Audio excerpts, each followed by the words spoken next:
चलो third year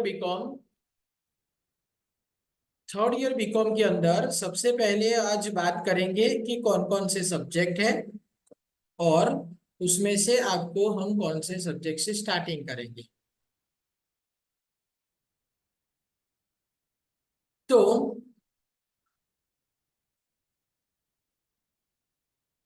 बात करेंगे थर्ड ईयर की।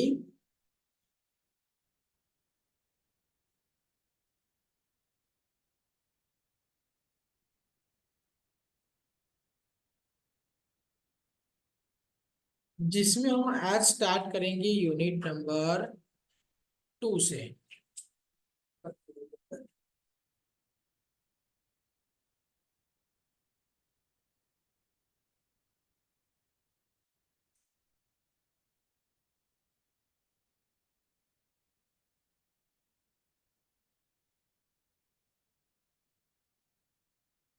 Unit number 2 that is holding company से शुरुआत करेंगे। अब जैसे हमने बात की थी कि जो थर्ड ईयर बीकॉम है ना, उसमें आपको डायरेक्टली पूरा कॉरपोरेट अकाउंटेंसी की बात करेंगे। कॉरपोरेट अकाउंटेंसी मीन्स अब हमने देखा है कि यूनिट नंबर 1 जिसमें हम किसकी बात करेंगे, अमालगमेशन की।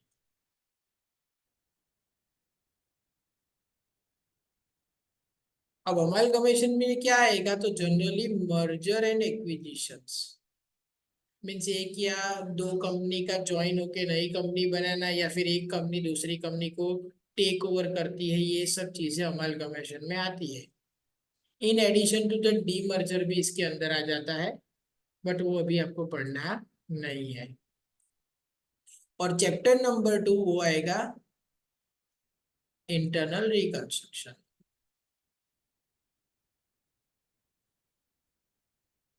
जब आप बात करेंगे यूनिट नंबर 2 की, जिसमें हम यस बिल्कुल।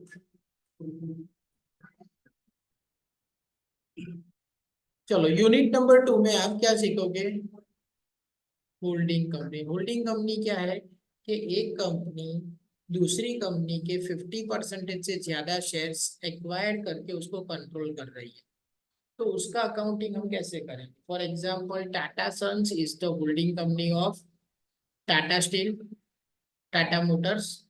तो टाटा सन्स अपनी कॉन्सोलिडेटेड बैलेंस शीट और consolidated profit and loss account कैसे बनाएगा। कॉन्सोलिडेटेड मीन्स मिक्स, तो वो हम सीखेंगे। जो यूनिट नंबर 3 है वो आएगा हमारा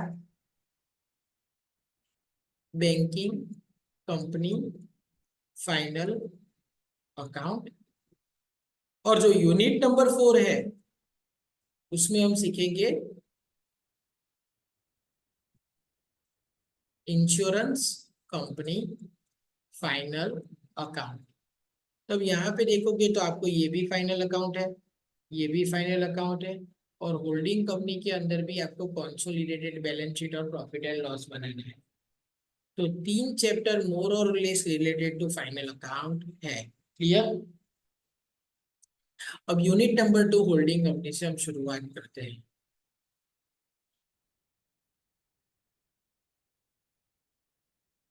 अब होल्डिंग कंपनी क्या है, तो एक in simple words, if A limited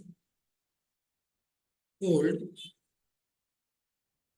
more than 50% shares with voting rights. अब वोटिंग राइट किसके पास होता है, इक्विटी शेयर के पास। तो अगर ए लिमिटेड के पास more than 50% share with voting right है ऑफ बी लिमिटेड, तो यहाँ पे ए लिमिटेड क्या हो गई, होल्डिंग कंपनी, और बी लिमिटेड क्या हो गई, सब्सिडरी कंपनी। क्या हो गई, सब्सिडरी कंपनी।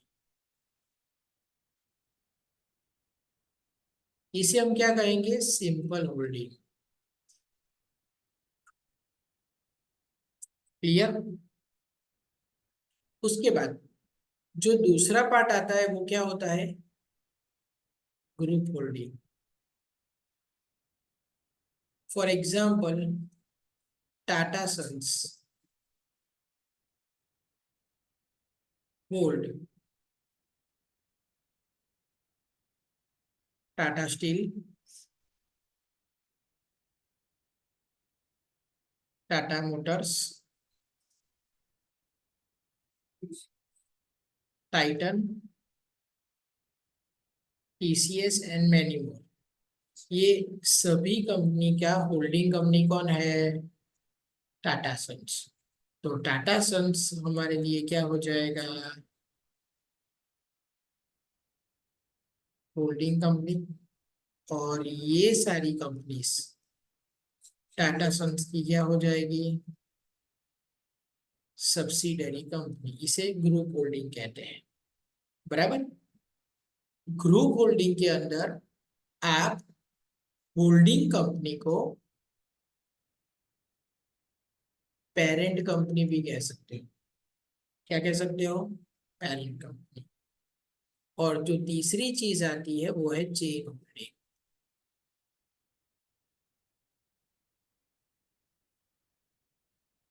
चेन होल्डिंग में क्या है, suppose Reliance industries limited holds Reliance petroleum limited. Reliance petroleum का ओवरऑल कंट्रोल किसके पास है, रिलायंस इंडस्ट्रीज के पास। तो रिलायंस इंडस्ट्रीज क्या हो गई, holding company. And Reliance petroleum क्या हो गई, सब्सिडरी कंपनी। क्लियर। अब यहाँ पे क्या होता है, रिलायंस पेट्रोलियम होल्ड्स किसको, आईपीसीएल को। रिलायंस पेट्रोलियम के पास किसका कंट्रोल था, आईपीसीएल। तो आईपीसीएल क्या बन गई, सब सब्सिडरी। क्लियर।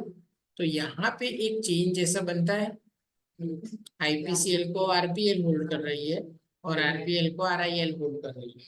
इसे हम चेन होल्डिंग कहेंगे। बट आपके सिलेबस में क्या है, ओनली सिंपल होल्डिंग। तो only simple holding is in syllabus. Syllabus में सिर्फ सिंपल होल्डिंग ही है, बाकी कुछ है नहीं। अब जब आप सिंपल होल्डिंग की बात करते हो तो उसके अंदर हमारे सिलेबस में हमें दो चीज सीखनी है। एक कॉन्सोलिडेटेड बैलेंस शीट बनाना है और दूसरा consolidated profit and loss account बनाना है। सिर्फ ये दो चीजें बनाना हमें सीखना है, बराबर। अब मटेरियल के अंदर देखेंगे। चलो होल्डिंग कंपनी देख लेते हैं, ये कॉलेज का मटेरियल है। तो एग्जैक्टली ऐसे ही सब आपको एग्जाम में आएंगे। First of all meaning and concept, वो तो मैंने ऑलरेडी आपको बता दिया।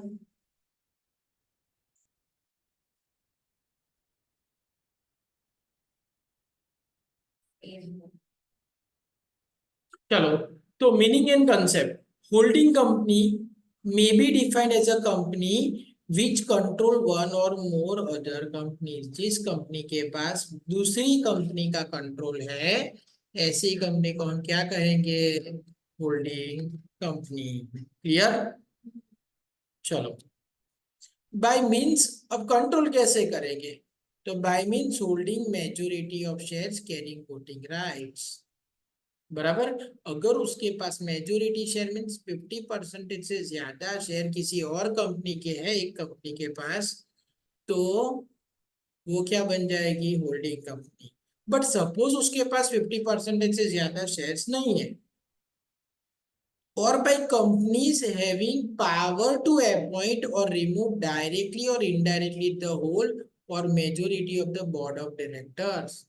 या तो उसके पास पावर कौन सा होना चाहिए, डायरेक्टर्स को अपॉइंट करने का और रिमूव करने का। और ये भी कब पॉसिबल है, जब उसके पास 50% से ज्यादा शेयर नहीं है, बट उसको ऐसे बंदों का, ऐसे डायरेक्टर का सपोर्ट है जिसके पास शेयर से, और ओवरऑल उसके पास कंट्रोल क्या हो जाता है 50% से ज्यादा। अब यहाँ पे क्वेश्चन आ गया कि जिस कंपनी के पास 50% से ज्यादा शेयर है वो तो होल्डिंग कंपनी बन गई, बट जो कंपनी को वो कंट्रोल कर रही है, जो कंपनी को होल्डिंग कंपनी कंट्रोल कर रही है, उसको हम क्या कहेंगे, सब्सिडियरी कंपनी।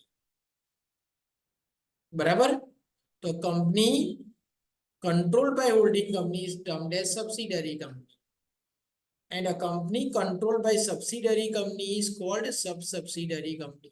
अभी मैंने बताया ना, रिलायंस के लिए आरपीएल क्या था, होल्डिंग। रिलायंस की सब्सिडियरी आरपीएल, और रिलायंस के लिए सब सब्सिडियरी क्या हो गई, आईपीसीएल। अकॉर्डिंग टू एएस 21, तो होल्डिंग कंपनी के लिए जो अकाउंटिंग स्टैंडर्ड हम पढ़ेंगे वो क्या है, accounting standard 21। consolidated financial statement give the definition। consolidated means इकट्ठा, mix। A subsidiary is an enterprise that is controlled by another enterprise। subsidiary क्या है, जिस कंपनी को दूसरी कंपनी कंट्रोल कर रही है वो क्या है, सब्सिडरी कंपनी। तो पेरेंट क्या है, parent is an enterprise that is one और मोर सब्सिडरी। मीन्स जो होल्डिंग कंपनी है उसका दूसरा नाम क्या आ गया, पेरेंट। ग्रुप में क्या आ जाएगा, तो group means group of holding and subsidiary company. तो group consist of parent and subsidiaries. Thus, the holding company is a parent, and a control can be exercised by purchasing more than 50% of the voting power of the enterprise, or by controlling the composition of the board of directors। बराबर। तो इस तरह से आप holding company बन सकते हो, but generally it is done by purchasing more than 50% of nominal value of the equity shares।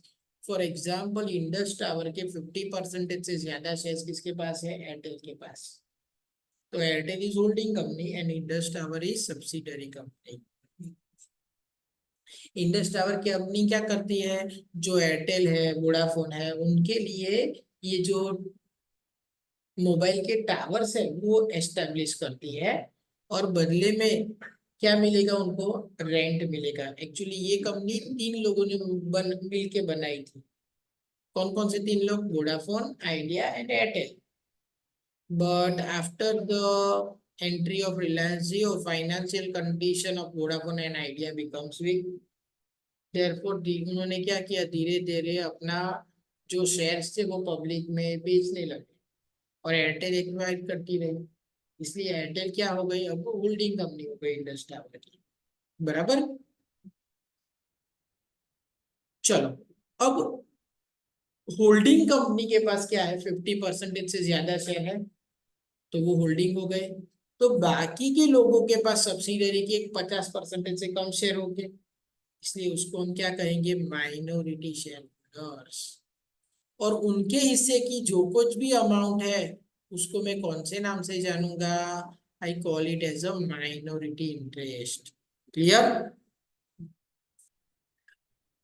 अब यहाँ पे आपको 2 तरह के सम आएंगे, एक preparation of consolidated balance sheet, और दूसरा preparation of consolidated profit and loss account. Clear. शुरुआत हम कहाँ से करेंगे, consolidated profit and loss account से।